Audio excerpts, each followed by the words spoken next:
What's up, family? Welcome, welcome. This is Renee Inspirationals, and I am Renee. If you are new here, karibu sana. And feel free, this is home. So, kama uko from Kitambo, thank you for the support. Keep it at Renee. And like, subscribe, and share this content. And so today, as you can see, I have a visitor. I have a lovely lady here. And today we are going to talk on matters mental health. So if you're there na hii topic imekuwa too much and you're wondering what is it all about, today we are going to talk about it from a psychologist, but I'll give her the opportunity to be able kujihype, atuambie yeye ni nani, what she has studied and all of that. So karibu sana. Asante. Karibu tena sana. If we ni guy unaweza rusha shot, she's single. Anyway, so introduce yourself and tell the people who you are, what you've done, what you've studied. Hey. Okay, hello everyone. So my name is Peninah Wairimu, and I'm also known as Precious. Yeah, and I love God, so nimeokoka.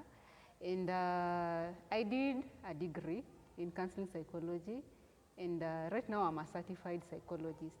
So I do offer online counseling services. And today here, I'm so happy to be given this privilege to talk to you about mental health. So I'm looking forward to teach you and to learn also. We learn together. So karibuni. Yes, yes, and we have tested and tried, so she is good, guys. I think I'll give more info on the description so that in case you need her services, you can be able to reach to her.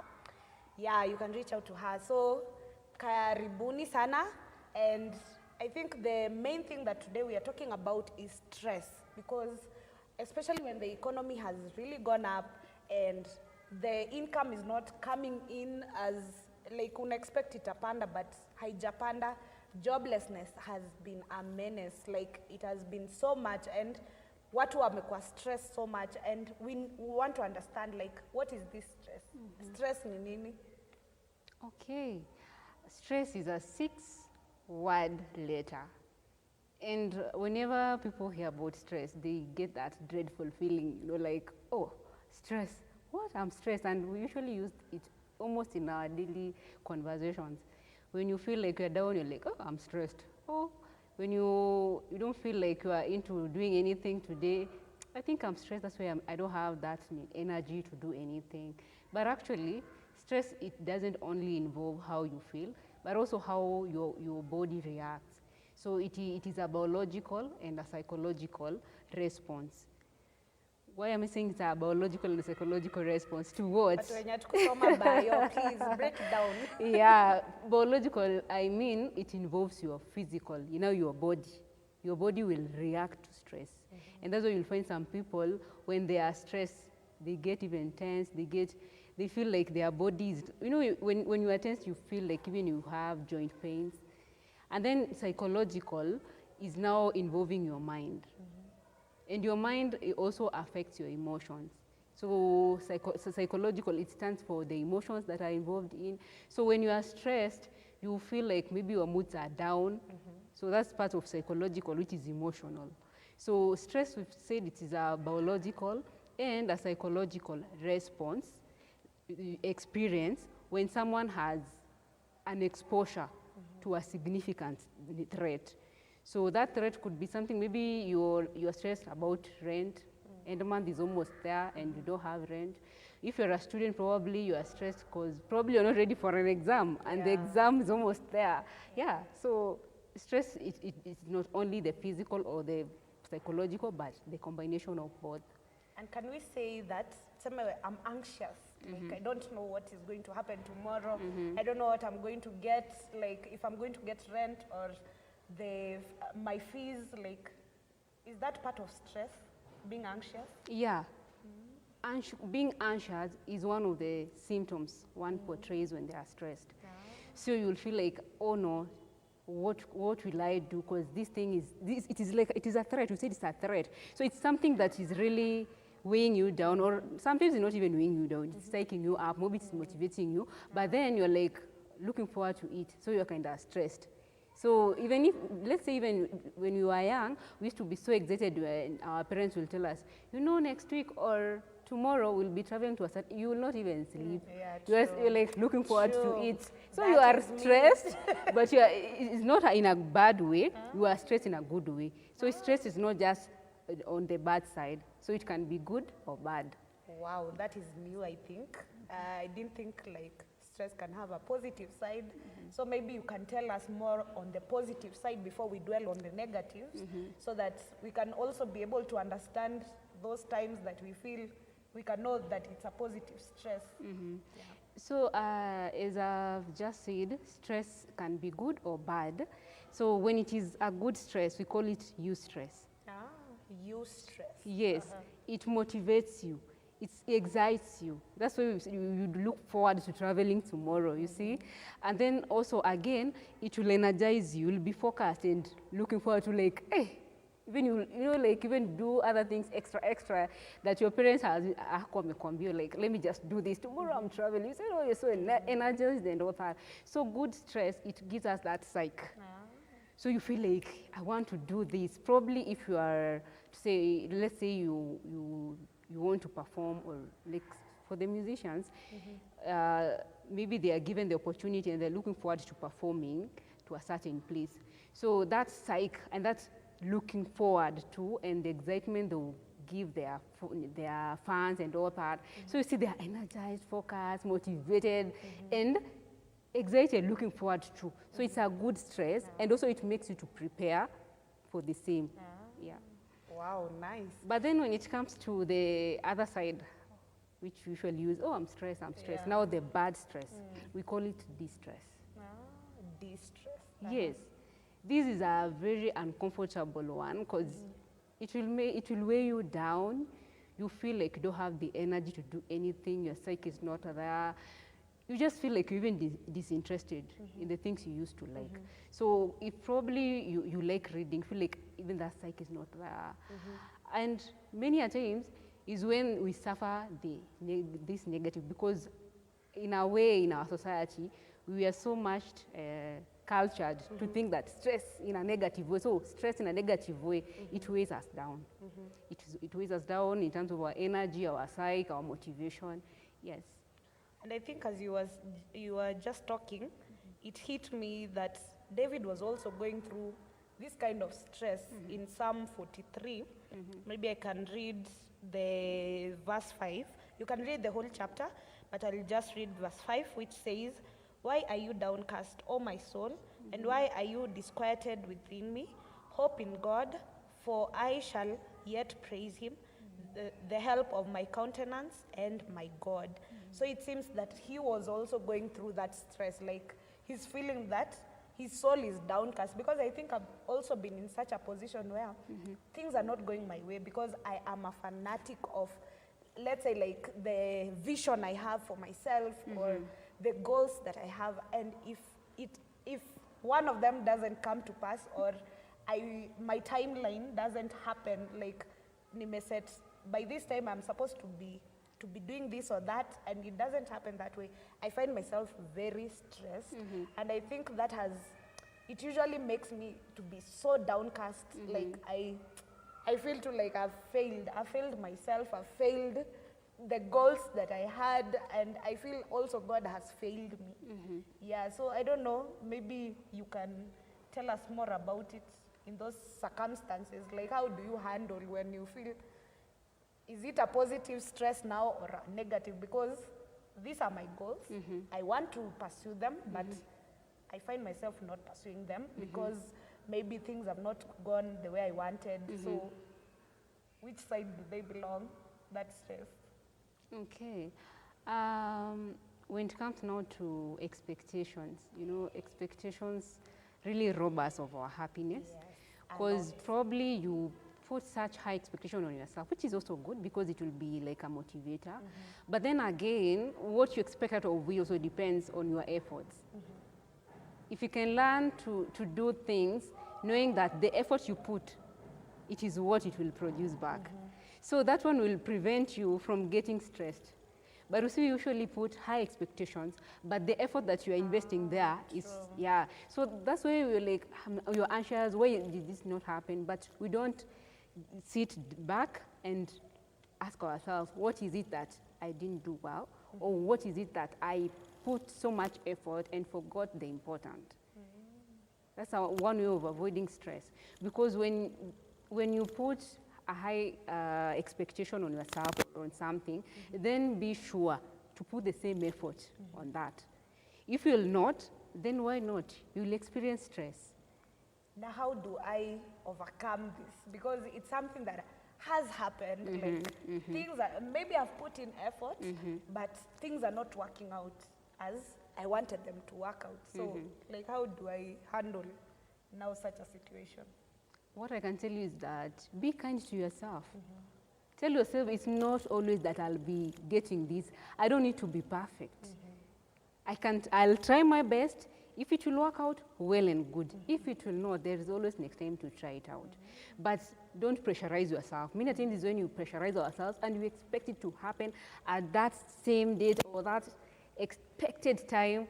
But then probably it was something that you needed to invest a little bit so that it will come out now as perfect as you wanted sometimes back. So I think just be kind to yourself and find some balance in yourself. And I think you have reminded me something that I've purposed to do. This, like, I think last week I started purposing to do it like self-affirmation. Like, I affirm myself, like, if I'm saying I'm enough, I am able to do this, I am able to do that, I will conquer this situation and all. And I have found it to be so liberating, because most of the time the things that harm us starts with our minds. Like our mindset, whatever you think, so you are. So you find yourself like, the thoughts that you're having of defeat, you'll find yourself being defeated. The thoughts that you have of worry, you'll find yourself like you can't do anything. But once you affirm yourself, and it's not an easy step, it's not an easy journey as we may just say it, but I think it's just that one step that you have to take for you to start seeing it. And I think why David was even telling himself, because he was speaking to himself, why are you downcast, oh my soul? Hope in the Lord. Because that is where you're going to find that kind of refuge. Like, you won't find it on anyone. So I think I agree totally with that you have to really affirm yourself. And it's one step at a time. So it's not something to pressure you that, oh, I've fallen back to feeling defeated. Yeah, and I think it has really changed my perspective of life. Yes, and yeah, I'm really glad. And so maybe another thing, where do we draw the line when it comes to stress and depression? Because sometimes you may be stressed and you feel like it's depression. Now, where do you draw the line to know that this is not depression, this is just stress? What I can say is that when you are stressed and you're depressed, you will find that you're experiencing almost the same symptoms. Because when one is stressed, although sometimes they become irritable, and also when someone is depressed, also the irritability comes in. So, and then when someone is also depressed, they'll find themselves they're disinterested in the things they used to like doing. Yeah. And also, when you are stressed, you'll tend to withdraw from people or even lose interest. Probably if you like socializing, you will kind of withdraw. And also when you're depressed, you'll tend to do this. So the symptoms, stress and depression, they are almost the same. They are so similar. They're so similar. But then when we draw the line that you can see this one is stress and this one is depressed, it is the severity. For depression, the symptoms are so severe. They can even prolong up to 2 weeks, even a month. But for stress, it can take 2-3 days, and then you just snap out of it. But you cannot snap out of depression. And you've mentioned that, and I've just thought, most of the times when we ladies are going through the menstrual periods, like you are so moody, like you're hautaki watu karibu tu na wewe, like, can we say we are stressed? No, there's this, sometimes we tend to experience this condition we call premenstrual depression. Yeah, it comes with that period when we are attending. So it is depression, but it cannot be classified as illness at that time. But some people, it really affects them, even how they behave, and even they tend to make wrong decisions at the end of the day, thinking that, I don't know what's happening to me, what is all this? Yeah. So what I can say is that we usually experience that it's a period of depression. So if only we can be enlightened that, yeah, it comes, but comes with the mood changes in our bodies and what is happening because we are attending.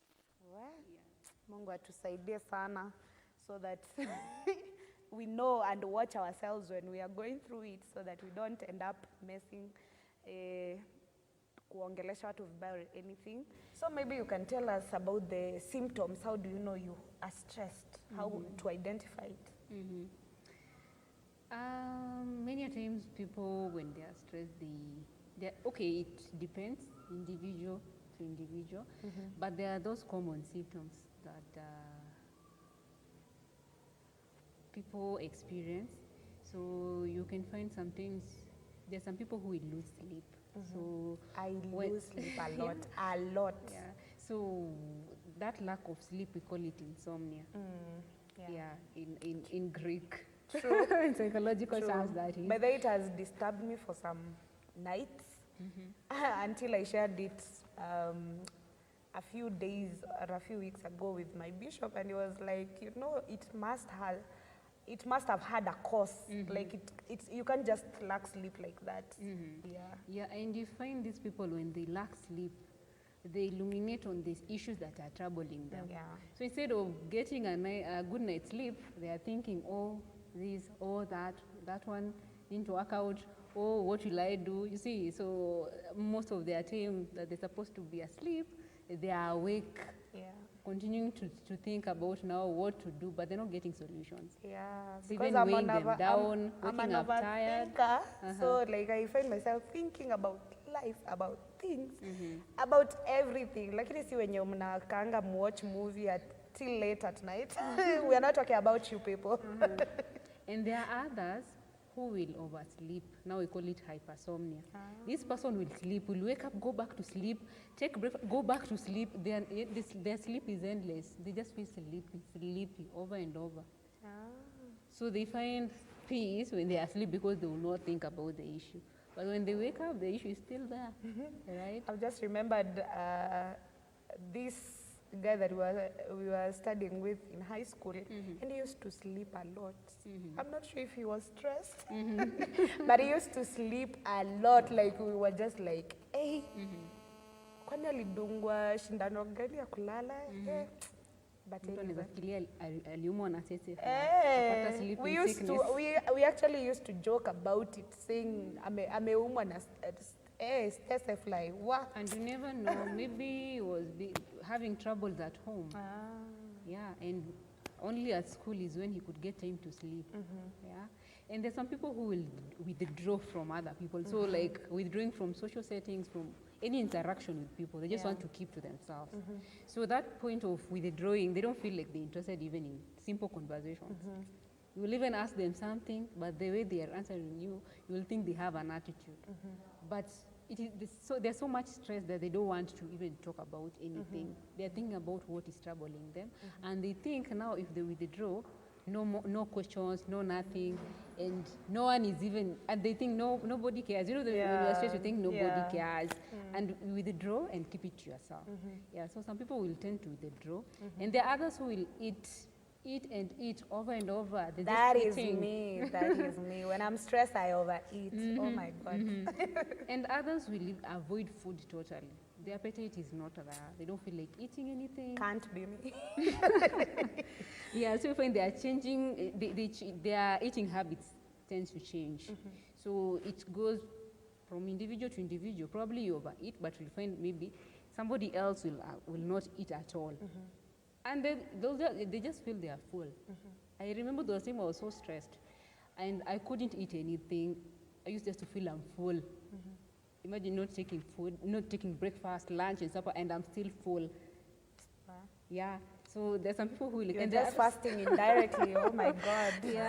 And there are others who will feel angry when they are stressed and irritable. They're just angry with anything and with with everybody. They don't want to be associated with anything. They're just like, I'm angry at everything and everything. But everybody. I don't think this excuses the bad people, like the people who just are bad behavior. Like, it doesn't excuse you. Yeah, and there's some people who will feel so tired. We call it fatigue. They're just tired. They've not done anything, but they're just tired. So even small tasks, they cannot even afford to accomplish. They just feel they don't have the energy at all. Even the energy just to concentrate on something, it is not there. So even it affects their concentration. If it's a student, they're not even able to study. So they just find they are not even interested. You see, like when you lose that interest on something, so the energy is not there to focus. So your focus is not there, concentration is affected, your energy is down. You feel like you are sick, like literally you are sick. So someone says, I have joint pains, headaches, all those. Stress. Yeah. And I'm wondering, because as you were mentioning the symptoms, like I kind of feel like I've experienced most of them. So can you like experience all of them once you're stressed? Like can you, every bit of it, like if it's overeating, if it's insomnia, if it is every, can you experience all of them? Sometimes you can, sometimes you won't experience it. Because it depends with the intensity. Let's say, what is it that is troubling you? Is in the beginning we say there's good stress and the bad stress. Yeah. So these symptoms which are so negative, they tend to lie on the negative side of stress. So the negative stress is what you probably can bring almost all those symptoms. Yes. Wow. I think I'm learning a lot, and I think it's a point where you get to learn to understand yourself so that you don't ignore me. I think I was that person who would ignore, like if I feel this, if I do this, like even if my behavior has changed over the days, like it doesn't, I'm just throwing it at the back of my mind, but I didn't know that it was something like that serious. And I think most of us people out there, like we are just like that. When you're facing things, you're just throw them at the back of your mind, but they are affecting your mental health, and they might get even worse with time, I think, because even as you say, depression is, the timing is what differentiates stress and depression. Yes. So once it prolongs, then it can lead to depression. True. So I think that is something that you guys need to learn, that take care of your bodies, take care of yourselves. This is something our bishop always says, take care of your bodies, because these bodies, you'll need them every day. But if you don't take care of them, then utapata like you unakufa even before time because you don't take care of yourself. So I think it is an important thing to take care of yourself. And I think for today we are going to end there. That is our part 1. And so look out for part 2, where we're going to talk about the causes of stress and how we are going to manage it. Like once you have it, how do you manage it? You know, and even as the word says, we can overcome, we can be able to get out of it. If David was able to get out of it, as he was saying that hope in the Lord, then I believe you too can be able to get out of it. So maybe you can give us your final remarks. What I can say is that I hope you are learning, and lack of knowledge is what is affecting us. But when we are empowered, then we can take the best action possible. So take care of your health. Remember, mental health is your wealth. So if you are healthy mentally, then you can do anything. Thank you. I love that. I don't think I'll add anything more. Just watch out for part 2. Adios. Bye.